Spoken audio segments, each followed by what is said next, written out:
Hi hello welcome to post 360. నేను మీ మురళీరాపల్లి. కొంతకాలంగా social media పైన కూటమి ప్రభుత్వం చేస్తున్నటువంటి దారుణమైన దాడులు కనుక మనం దగ్గర నుంచి చూసినట్లయితే ఇది చాలా చాలా అభ్యంతరకరంగా ఉందనటంలో ఎటువంటి సందేహం లేదు. అయితే ఈ అభ్యంతరకరంగా ఉన్న సిచ్యువేషన్లోనే సోషల్ మీడియా పైన ఉక్కుపాదం మోపడానికి ఒక టాస్క్ ఫోర్స్ అనేది కూటమి ప్రభుత్వం క్యాబినెట్ మీటింగ్లో మాట్లాడి మరీ ఇంప్లిమెంట్ చేద్దాం అనుకోవటం వెనుక అసలు రహస్యం ఏంటి అంటే దీనికి విరుగుడు లేదు. సోషల్ మీడియా అనేది చాలా ఫాస్ట్గా జనాల్లోకి వెళ్తూ ఉంది. ఈ సోషల్ మీడియా వల్ల వాళ్ళ పార్టీకి అనేక విధాల డ్యామేజ్ జరుగుతుంది. అంతేకాదు ఈ సోషల్ మీడియాలో ఉన్నటువంటి ఎవరైతే వీడియోస్ ప్రజెంట్ చేస్తున్నారో వాళ్ళందరూ కూడా చాలా చాలా పవర్ఫుల్గా అగ్రెసివ్గా వాస్తవాల్ని ప్రజల్లోకి తీసుకెళ్తున్నారు. ఇటువంటి క్రమంలో ఈ ప్రజల్లోకి తీసుకెళ్లే ఈ వాస్తవాలు కనుక నిజమని ప్రజలు కనుక నమ్మితే, ఎందుకంటే కూటమి ప్రభుత్వానికి ఒక సెట్ ఆఫ్ ఆడియన్స్ ఉంటారు. కూటమి ప్రభుత్వానికి కొన్ని ఛానల్స్ ఉన్నాయి. ఆ కూటమి ప్రభుత్వంలో ఏపీ ఆంధ్రజ్యోతి కానీ, మహా న్యూస్ కానీ, టీవీ5 కానీ, అదేవిధంగా ఈటీవీ, ఇలా చాలా పవర్ఫుల్ ఎలక్ట్రానిక్ మీడియా కూటమి వెనక ఉంది. అంతేకాదు ఆంధ్రజ్యోతి, ఈనాడు అనే 2 పేపర్లు కూడా కూటమికి వెన్నుదండుగా ఉండి ముందుకు తీసుకెళ్తున్న విషయం జగమెరిగిన సత్యం. ఈ క్రమంలో ఈ మెయిన్ స్ట్రీమ్ మీడియాని, అదేవిధంగా ప్రింట్ మీడియాని పక్కకు తోస్తూ సోషల్ మీడియా అనే ఒక ప్రత్యామ్నాయం రావడం, ఆ ప్రత్యామ్నాయం కూడా చాలా పవర్ఫుల్గా ముందుకు వెళ్తూ ఉండటం, అది కూడా వాస్తవాల్ని ప్రజలకి అర్థవంతంగా చెప్పుకుంటూ ముందుకు వెళ్ళడం కూటమి ప్రభుత్వానికి మింగుడు పడతలేదు. ఇదే క్రమంలో చాలా అరెస్టులు చేశారు. గత 23 నెలల్లో దగ్గర దగ్గర 2500 మందికి పైగా సోషల్ మీడియా కార్యకర్తలని అరెస్ట్ చేయడం, వాళ్ళకి జైలుకి పంపించడం, కొంతమంది రిమాండ్ చేయడం, కొంతమంది స్టిల్ జైల్లోనే ఉంటాం మనం చూస్తూ ఉన్నాం. అయితే ఈ క్రమంలోనే వీళ్ళు ఎంతగా దిగజారంటే తన మన తారతమ్య భేదం లేదు. ఎవరైనా కూడా కూటమిని ప్రశ్నించినా, చంద్రబాబు నాయుడు గారిని ప్రశ్నించినా వీళ్ళందరికీ కింద నుంచి పైదాకా మండుతుందనమాట. ఎందుకంటే వాస్తవాలనేమో ప్రజలకు చెప్తున్నారు. వీళ్ళు ఇచ్చిన సూపర్ 6 హామీల్లో ఒక్కటి కూడా ప్రజలకు చేయలేదు. అయినప్పటికీ ప్రజలు దాన్ని ఎత్తి చూపడం మానట్లేదు. వీళ్ళేమో వాళ్ళ మెయిన్ స్ట్రీమ్ మీడియాతోటి దీన్ని తొక్కేద్దామని చూస్తున్నప్పటికీ కూడా అది జరగట్లేదు. ఇలా కుచ్చితంగా కడుపు మండి ఏం చేయాలో అర్థం కాక ఎవరికి వాళ్ళు రెస్ట్రిక్షన్స్ పెట్టుకుంటూ మేము అలా చేస్తాం, మేము ఇలా చేస్తాం, మేము ఇది అంటూ ఒక రకమైనటువంటి దాడులు చేస్తూ సోషల్ మీడియాని భయభ్రాంతులకు గురి చేస్తూ ఉన్నారు.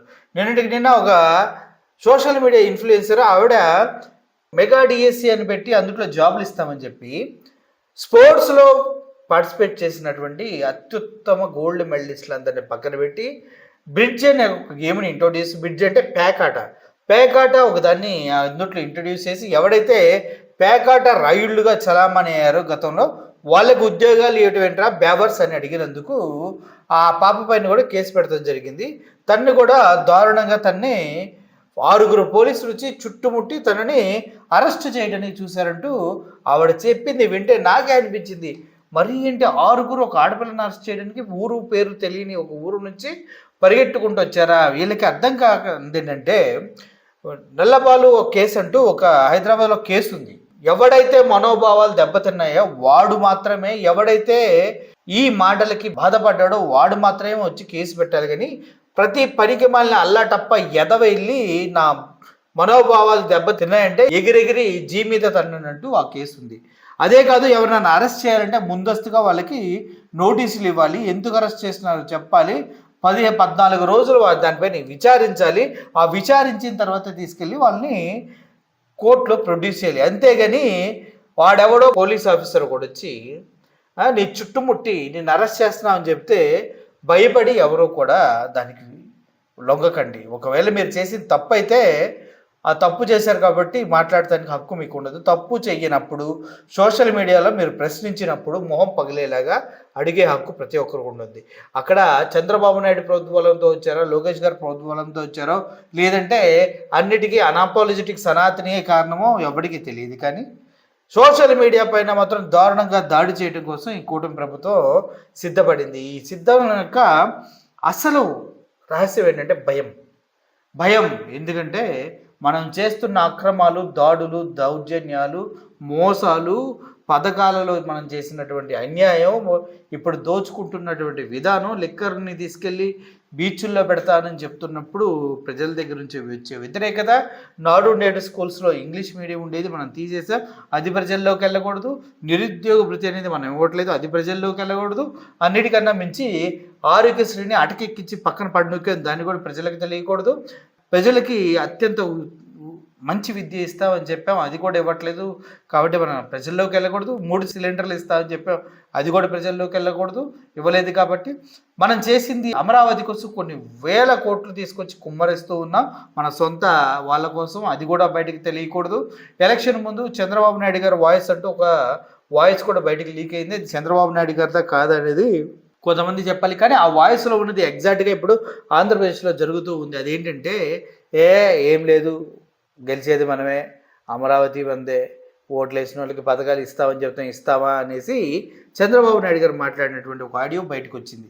ఆ ఆడియో చంద్రబాబు నాయుడుది అయినా కాకపోయినా అందుట్లో చంద్రబాబు నాయుడు గారి వాయిస్ ఉంది. కానీ అందుట్లో సారాంశం ఇప్పుడు ఆంధ్రప్రదేశ్లో ధాటిగా జరుగుతూ ఉంది.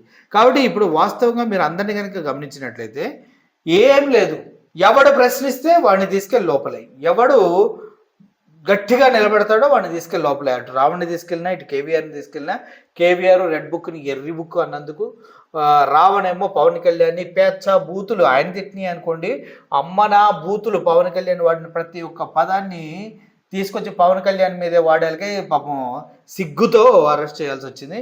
ఇప్పుడు ఈ అమ్మాయిని అయితే గ్యారెంటీగా ఒకసారి అమ్మాయి ఏం మాట్లాడుతున్నామని, పేర్ని నాని గారిని అరెస్ట్ చేయండి, ఈ లెక్కన చూస్తే ఫస్ట్ మీరు పేర్ని నాని గారిని అరెస్ట్ చేయాలి, అరెస్ట్ చేసి చూయించండి, ఆ తర్వాత మేము తప్పుగా మాట్లాడితే ఖచ్చితంగా క్షమాపణలు చేస్తాం. ఈ సమయంలోనైనా నాకు నా కుటుంబానికి ఏమైనా జరగచ్చు. ఎందుకంటే మార్నింగ్ ఒక ఇంటర్వ్యూకి బయలుదేరుతుంటే కాల్ వచ్చింది, తీరా వెళ్తే 6 మంది పోలీసులు ఒక పెద్ద వెహికల్ వేసుకుని ఎఫ్ఐఆర్ కాపీ పట్టుకొని వచ్చారు. ఒక దొంగను ఎత్తుకుపోయినట్టు, లేకపోతే ఒక మర్డర్ చేసిన వాళ్ళను, కూనీలు చేసిన వాళ్ళను ఎత్తుకుపోయేదానికి వచ్చినట్టు నిన్న రాత్రి 7 గంటలకు పోలీసులు శ్రీకాకుళం డిస్ట్రిక్ట్ నుండి నన్ను ఎత్తుకుపోయేదానికి వచ్చినారు. అయితే నేను ఒక మాట అడుగుతున్నాను, మేము ఏం చేసామని మీరు మమ్మల్ని ఎత్తుకుపోవడానికి ఇంత పెద్ద వెహికల్ వేసుకుని 6 మంది పోలీసులు వచ్చి ఎఫ్ఐఆర్ కాపీ పట్టుకొని వచ్చారు? డిఎస్సీలో స్పోర్ట్స్ కోటా కింద బ్రిడ్జ్ అని ఆటం చేర్చారు. రాత్రి పగళ్ళు కష్టపడిన డిఎస్సీ అభ్యర్థులను పక్కన పెట్టి స్పోర్ట్స్ కోటా కింద పేకాట్ రైళ్లకు మీరు జాబ్ ఇచ్చేయడం ఏంటి అని క్వశ్చన్ చేస్తే, అది కూడా నేను ఎలా క్వశ్చన్ చేశానంటే, పేర్ని నాని గారు ఒక పేపర్ని పట్టుకొని వచ్చేసి జీవో నంబర్, సో ఈ స్పోర్ట్స్ కోటా కింద పేకాట్ రైళ్లకు చాలా అనుభవం తిరిగినటువంటి పేకాట్ రైళ్లకు కూడా జాబ్ని ఇచ్చేస్తున్నారంటూ చేసినటువంటి వ్యాఖ్యలను తీసుకొని వస్తే, దీని మీద స్పందించినందుకు నా మీద ఎఫ్ఐఆర్ ఫైల్ చేశారు. శ్రీకాకుళం డిస్టిక్ బుర్జా అంట,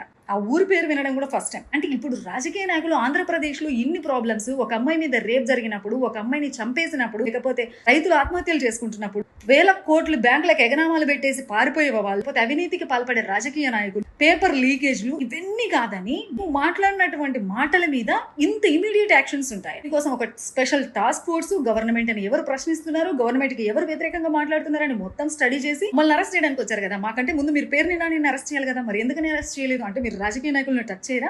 పెద్దవాళ్ళు కాబట్టి వాళ్ళు ఏమనకుండా మాలాంటి సామాన్యులను నోరును మూయించే ప్రయత్నం చేస్తున్నారా? ప్రజలకు హక్కు లేదా ప్రభుత్వాన్ని ప్రశ్నించడానికి? మాకు ఏ సందేహాలున్నా, ఏ ప్రశ్నలున్నా కూడా మేము ప్రభుత్వాన్ని ప్రశ్నించడానికి మాకు రాజ్యాంగం హక్కు కల్పించింది. డెఫినెట్లీ మాట్లాడతాం. ప్రశ్నించకూడదంటే మీరు ఓట్లు అడగకుండా ఉండండి, మీ సొంత డబ్బుతో మీరు అభివృద్ధి కార్యక్రమాలు చేయండి. మేము ఓట్లు వేస్తున్నంత వరకు, పన్నులు కడుతున్న వరకు ఖచ్చితంగా ప్రభుత్వాన్ని ప్రశ్నిస్తాం. ఇంట్లో మా కుటుంబాన్ని మీరు ఏమన్నా పోషిస్తారా మేము కష్టపడకుండా? నేను ఈ రోజు ఇంటర్వ్యూకి బయలుదేరుతామంటే 6 మంది పోలీసులు సివిల్ డ్రెస్ లో వచ్చేసి, వాళ్ళ లేడీ యూనిఫామ్ లో ఉన్నారు, మిగతా వాళ్ళందరూ సివిల్ డ్రెస్ లో వచ్చి ఎఫ్ఐఆర్ కాపీ పట్టుకొని మిమ్మల్ని మేము ఖచ్చితంగా తీసుకెళ్లాలి, నన్ను తీసుకుపోయేదానికి పెద్ద వెహికల్ వేసుకొని వచ్చారు. అవతల వేరే ఆఫీసర్ ఖచ్చితంగా అమ్మాయిని తీసుకురావాల్సిందే, మీరు తీసుకురావాల్సిందే అంటూ ప్రెషర్ పెడుతున్నారు. అంటే ఏం చేస్తున్నామని మమ్మల్ని మీరు తీసుకెళ్లడానికి? చట్టపరంగా మీకు ఒక న్యాయం, మాకు ఒక న్యాయం ఉంటుందా? ఆ రకంగా అయితే సుగాలి ప్రీతి వాళ్ళ తల్లి తన కూతురు విషయంలో న్యాయం జరగలేదని రీసెంట్ గా డీసీఎం గారి మీద కంప్లైంట్ ఇచ్చారు. ఆ కంప్లైంట్ కి కేసు కట్టారండి. ఒక చిన్న పాపని అంతమంది కలిసి రేప్ చేస్తే ఇప్పటిదాకా ఆ పాప విషయంలో న్యాయం జరగలేదు అనుకుంటే, ఎంతమంది రేపులకు బలైపోయి, హత్యలకు గురైపోయి చనిపోయిన ఆడపిల్లలకి ఎంతమందికి న్యాయం జరగాలి, ఎంతమంది రైతులకు న్యాయం జరగాలి? ఇవన్నీ దేని గురించి రాష్ట్రంలో పట్టించుకోవడానికి ఏ రాజకీయ నాయకునికి కూడా అవసరం లేదు. ఒకవేళ ప్రభుత్వాన్ని ప్రశ్నించినా, ప్రభుత్వానికి అగైనెస్ట్ గా మాట్లాడినా, పలానా పార్టీ వాళ్ళంటూ వాళ్ళకు ఒక రంగును గులిమేసి మాట్లాడతారు. ఏం పేర్ని నాని గారు, లేకపోతే జగన్మోహన్ రెడ్డి గారు, సిబిఎన్ గారు, లోకేష్ గారు మాకు బంధువులు అవుతారా? పోనీ నాకేమన్నా కష్టం వస్తే వీళ్ళు ఎవరైనా వచ్చి మా ఇంట్లో అన్నం పెడతారా? మా కష్టం మాకు తప్పదు కదా. మేము ప్రభుత్వాన్ని ప్రశ్నిస్తామండి, మేము పన్నులు కడుతున్నాం, ఓట్లు వేస్తున్నాం, ఏ ప్రభుత్వాన్నైనా ప్రశ్నిస్తున్నామంటే అది మాకు రాజ్యాంగం కల్పించిన హక్కు. మీరు న్యాయం చేయాలనుకుంటే అందరికీ ఒకే చట్టాన్ని అమలు చేయండి, అందరికీ ఒకే న్యాయం చేయండి. టీడీపీ యాక్టివిస్ట్ అనే ఒక పేజ్ పేజ్ విపరీతంగా స్కిట్లు ప్లే చేస్తూ పలానా క్యారెక్టర్స్ అని చెప్తూ పేజ్ లో కూడా నేను మాట్లాడినటువంటి ఈ వీడియోని కూడా ట్రోల్స్ చేస్తూ వీడియోలు చేశారు. దీని మీద ఎటువంటి చర్యలు ఉండవా? ఒకవేళ మేము తప్పు చేసామనుకోండి, ఒకవేళ ఇది కరెక్ట్ కాదనుకుంటే ఖచ్చితంగా బయటకు వచ్చి క్షమాపణలు చెప్తాం. రాజకీయ నాయకులు హామీలు నెరవేర్చకుండా జనాలను మోసం చేసినందుకు క్షమాపణలు చెప్తారా అండి? పార్టీ అయినా అవ్వచ్చు, ప్రజల ప్రశ్నల్ని ఎదుర్కొని వాళ్ళకి సమాధానం చెప్పే ప్రభుత్వాలకే దయచేసి ఓట్లేయండి. ఈ విషయం నేరుగా వైఎస్ జగన్మోహన్ రెడ్డి గారికి విన్నవించుకోవాలనుకుంటున్నాను. సార్ నమస్తే, నేను యాంకర్ విజయం. సార్ ఏంటి సార్ ఆంధ్రప్రదేశ్లో పరిస్థితులు? అధికారంలో ఉన్నవారు ఒక తీరున ప్రవర్తిస్తుంటే ఎందుకని ఎటువంటి భరోసా సామాన్య ప్రజలకు లేదు? ప్రభుత్వాన్ని ప్రశ్నిస్తే ఆడపిల్లలని కూడా చూడకుండా వాళ్ళ వ్యక్తిగత పేజీల్లో ట్రోల్స్ చేసుకుంటూ ఎఫ్ఐఆర్స్ ఫైల్ చేస్తూ నలుగురిలో మమ్మల్ని ఎంత అవమానపరుస్తున్నారో దయచేసి గమనించండి. సరే, మీకు వీలైతే ఒకసారి టీడీపీ యాక్టివిస్ట్ పేజ్ను కూడా చెక్ చేయండి. తప్పుడు ప్రచారం చేస్తున్నది ఎవరు? అక్కడ కొన్ని క్యారెక్టర్స్ని క్రియేట్ చేసి ఇలా జరుగుతుందని చెప్పేసి విస్తృతంగా ప్రచారం చేస్తున్నది ఎవరు? మేము చదువుకున్నాం సార్, చదువుకున్నాం. అలాంటి వాళ్ళకు మినిమం కామన్ సెన్స్ అనేది ఉండదా? మేము ఎక్కడైనా అన్పార్లమెంటరీ లాంగ్వేజ్ అబ్యూస్ వర్డ్స్ ఉపయోగించామా? పోనీ ఏదైనా దొంగతనం చేసామా? హత్యలు చేసామా? డ్రగ్స్ సరఫరా చేసామా? లేకపోతే భూములు కబ్జాలు చేసామా? ఎవరిదైనా లంచాలు పుచ్చుకున్నామా? అవినీతికి పాల్పడ్డామా? ఏం చేసామని సార్ మా మీద అక్రమ కేసులు? సార్ దయచేసి ఈ విషయం మీద మీరు ఖచ్చితంగా స్పందించాలి. సార్ నాకు ముందు వెనక ఎవరూ లేరు. నేను ఒక సాధారణ మహిళని. నా కుటుంబ పోషణ మొత్తం నా మీద ఆధారపడి ఉంది. వైజాగ్ స్టీల్ ప్లాంట్ మీద వీడియో చేశాక నాకున్న ఫినాన్షియల్ సోర్సెస్ అన్నీ ఆపేశారు. లిటరల్గా ఈ రోజు వరకు నా కుటుంబాన్ని పోషించుకోవడానికి నేను ఎంత కష్టపడుతున్నాను అది నాకు మాత్రమే తెలుసు. సార్ అన్యాయం జరిగితే ప్రశ్నించకూడదా? చెప్పండి, మాలాంటి సామాన్యులకు ఎవరు సార్ భరోసా?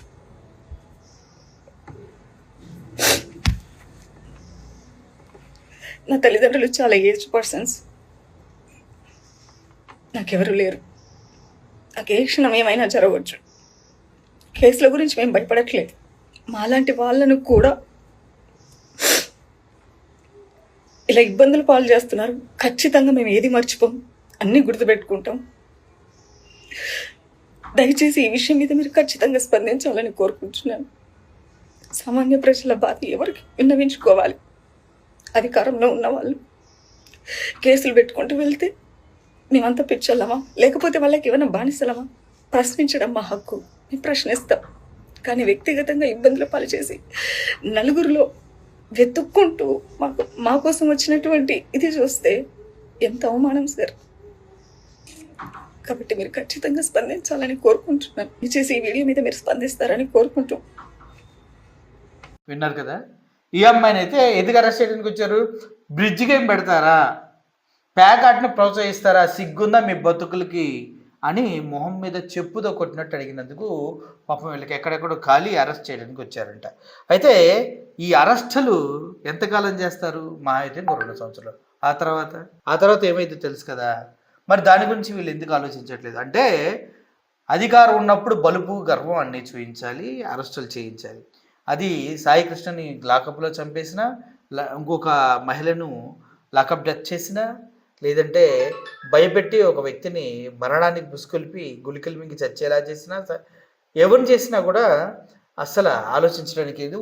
వీళ్ళ నాయకులు మాత్రం అరవసీధర లాంటోడు ఒక అమ్మాయిని ఆరాభర్షలు చేసినా అన్ని A to Z జీలు మూసుకొని కూర్చుంటారు.